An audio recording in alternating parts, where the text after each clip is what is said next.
حضور علیہ السلام سے جب پوچھا گیا کہ حضور سب سے بڑا گناہ کون سا ہے، تو آقا کریم علیہ السلام نے فرمایا کہ سب سے بڑا گناہ یہ ہے کہ ان تجعل للہ ندا، کہ تو اللہ کے ساتھ کسی کو شریک ٹھہرائے، وہو خالقک، حالانکہ اس نے تجھے پیدا کیا، تجھے تخلیق کیا اور تو اس کا شریک بنا کے بیٹھ جائے، کہ یہ سب سے بڑا گناہ ہے۔ تو راوی نے عرض کی کل تو ثم ایو، حضور پھر اس کے بعد؟ تو آقا کریم نے فرمایا ثم ان تقتل ولدک خشیۃ ان یطعم معک، تو بچے کو اس لیے قتل کر دے کہ یہ کس طرح میں اس کو پال سکوں گا، بچے کو ضائع کر دینا، اس کو قتل کر دینا۔ اللہ فرماتا ہے نحن نرزقکم وایاہم، ہم تمہیں بھی رزق دیتے ہیں، ان کو بھی دیں گے۔ تیسری بات حضور نے فرمایا ان تزانی بحلیلۃ جارک، آپ ہمسائے کی بیوی کے ساتھ بدکاری کریں، تو یہ بڑے گناہوں میں سے۔ ہمسایہ ماں جائے کی طرح ہوتا ہے، اس کی دیوار سانجھی ہوتی ہے، اس کی عزت سانجھی ہوتی ہے، اور اگر کوئی شخص طاق میں رہے اور ہمسایوں کے گھر گھس کے ان کی آبرو ریزی کر دے، تو یہ تین بڑے گناہ جو ہیں ان میں سے ایک بڑا گناہ اللہ کے محبوب علیہ السلام نے ارشاد فرمایا۔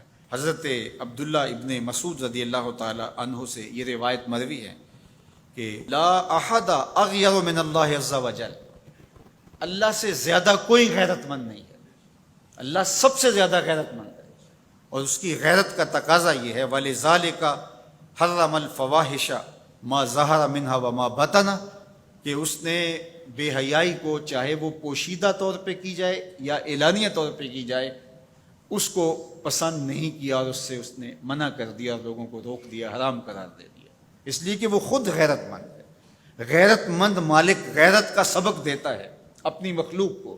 اللہ تعالیٰ قرآن مجید میں ارشاد فرمایا وَلَا تَقْرَبُوا الْفَوَاحِشَ مَا ظَهَرَ مِنْهَا وَمَا بَطَنَ، فحش کام کے قریب نہ جانا، وہ اعلانیہ طور پہ کرو یا وہ مخفی طور پہ کرو۔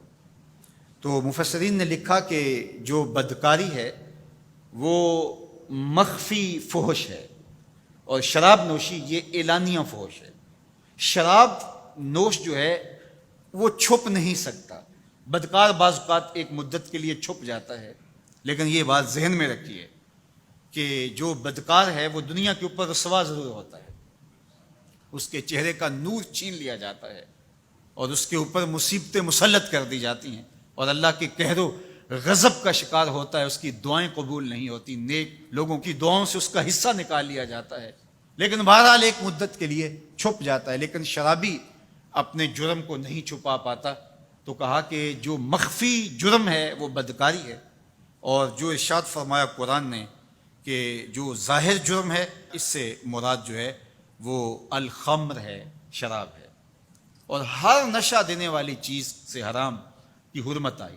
کل مسکر خمر وکل خمر حرام، فرمایا ہر نشہ آور چیز شراب ہے، اور ہر شراب حرام قرار دے دی گئی ہے۔